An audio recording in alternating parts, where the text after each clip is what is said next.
첫 단추는 그래서 유재수 전 부시장의 구속 여부다.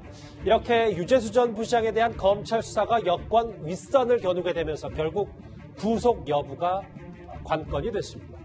이런 가운데 유 전 부시장의 비위에 대한 새로운 의혹이 또 하나 제기됐습니다. 목사님, 자산운용사 등 업체 관계자들로부터 급부 받으신 건 사실입니까? 이현정 의원님. 네. 저는 지금 유재수 전 부시장 얘기를 꽤 길게 하고 있는데 제일 눈에 띄었던 부분이 이 부분이었어요. 감찰 이후에도 업체에서 뇌물을 받았다는 겁니다. 참 어떤 면에서 대단한 것 같습니다. 보통 이렇게 청와대 한번 감찰 받고 나면요. 거의 그 부처 내에서도 어떤 면에서 보면 뭐 행동을 할 수가 없어요. 왜냐하면 청와대 감찰이라는 게 다른 감찰하고 다릅니다. 청와대 감찰은 정말 어떤 면에서 속된 말로 이야기 탈탈 턴다고 이야기할 수 있지 않습니까? 아까도 이야기했지만 그 휴대폰 같은 경우에 다 이미 제출받아서 사실 검찰 아니고 이 휴대폰을 할 수 있는 데가 청와대밖에 없습니다. 자, 그러면 그럼에도 불구하고 그다음부터는 굉장히 위축될 수밖에 없거든요. 그럼에도 불구하고 보니까 자신의 책 구매와 관련된 거, 자기가 어디 선물할 때 그 선물을 갖다가 자기가 자기 돈으로 하는 게 아니고 업체한테 이야기해서 그 사람한테 보내도록 하고 이런 식의 행동까지 했다는 거예요. 예. 자, 그런 걸로 보면 이 유재수 전 부시장 같은 경우는 뭔가 든든한 지금 배경이 있지 않고서야 이렇게 어떤 면에서 보면 자신 있게 할 수가 없는 거죠. 왜냐하면 이 청와대 감찰을 하게 되면 기록이 다 남습니다. 기록이 남기 때문에 다음에 문제가 생기면 충분히 또 걸릴 수가 있는 거거든요. 위축될 수밖에 없는데 그럼에도 불구하고 이 사람은 보면 뭐 동생을 갖다가 관련 업체에 취직시킨다든지 뭐 등등을 보면 거침없이 행동을 해요.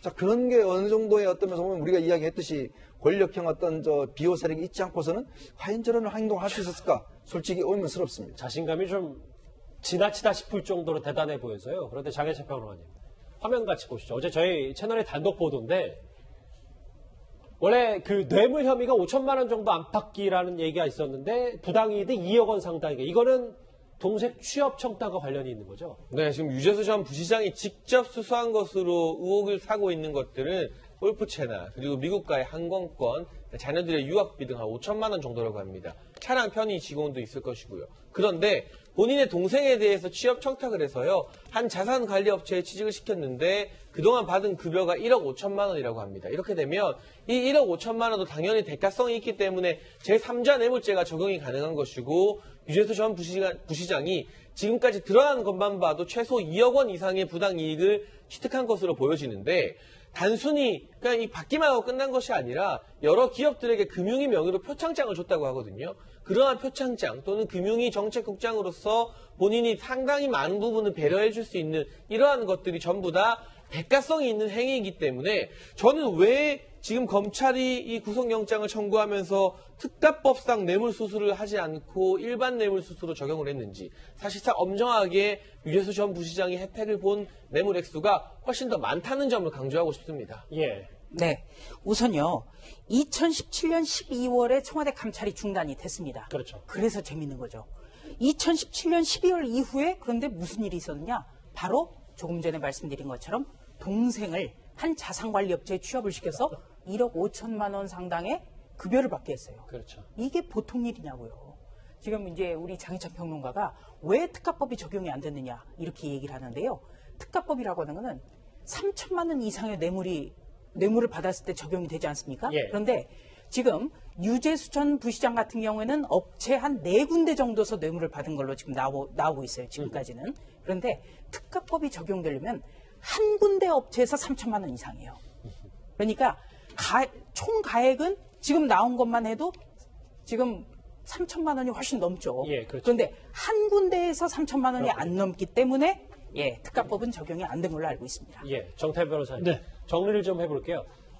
검찰이 이 감찰 무마 의혹권으로 수사를 확대하려면 일단 유재수 전 부시장 개인 비리 혐의부터 좀 제대로 마무리가 돼야 될 텐데 내일 구속 여부가 결정이 돼요. 이 일련의 여러 가지 본인 비위 혐의를 봤을 때 유재수 전 부시장 구속이 될 거라고 보십니까? 그래서 우리 형사소송법에 따르면 사안의 중대성이나 이제 증거를 인멸할 우려가 있을 때 이제 주로 구속을 하게 되는데 이 사건을 보면은 비록 우리 조 부장이 말씀하신 것처럼 특가법 적용은 안 돼 있지만 우리가 3천만 원 이상을 엄벌을 하는 이유는 5년 이상 징역을 처하도록 돼 있거든요. 그 이유는 공무원이 그렇게 많은 돈을 받으면 그 비난 가능성이 훨씬 더 높다 그래서 그런 거거든요. 그런데 다만 이것이 특가법이 안 된 이유는 법 이론상 이것이 포괄적 일대가 아니라서 그렇다는 뿐이지 실제로 총 받은 돈은 5천만 원에서 3천만 원이 넘지 않습니까? 그런 점에서 사안의 중대성이 인정이 되고요. 또 한 가지는 저렇게 청와대 감찰을 무마할 정도로 어떤 외부적인 압력이 있었다고 한다면 저 사람을 구속 안 하게 되면 결국 그 관계자들과 서로 진술을 맞추어서 증거를 인멸할 우려가 매우 높아진다고 볼 수가 있습니다. 그래서 지금까지 나온 증거라든지 그런 사실관계를 본다면 예. 특별한 일이 없는 한 구속영장이 발부되지 않을까 그렇게 예측을 합니다. 알겠습니다. 첫 단추는 유재수 전 부시장의 구속 여부다.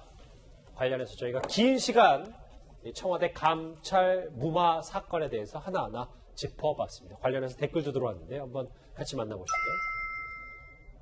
말단 공무원은 100만 원 뇌물만으로 파면되는데 그런데 유 전 부시장은 사생활 문제냐? 유재수 전 부시장이 조 전 장관보다 더 센 느낌이다. 예. 왜 이 감찰 무마건에만 집중하고 기무사 문건이라든지 나경원 원내대표 자녀 건은 왜 수사를 안 하냐? 검찰의 양동작전, 다른 수사도 좀 독려하는 댓글도 있습니다.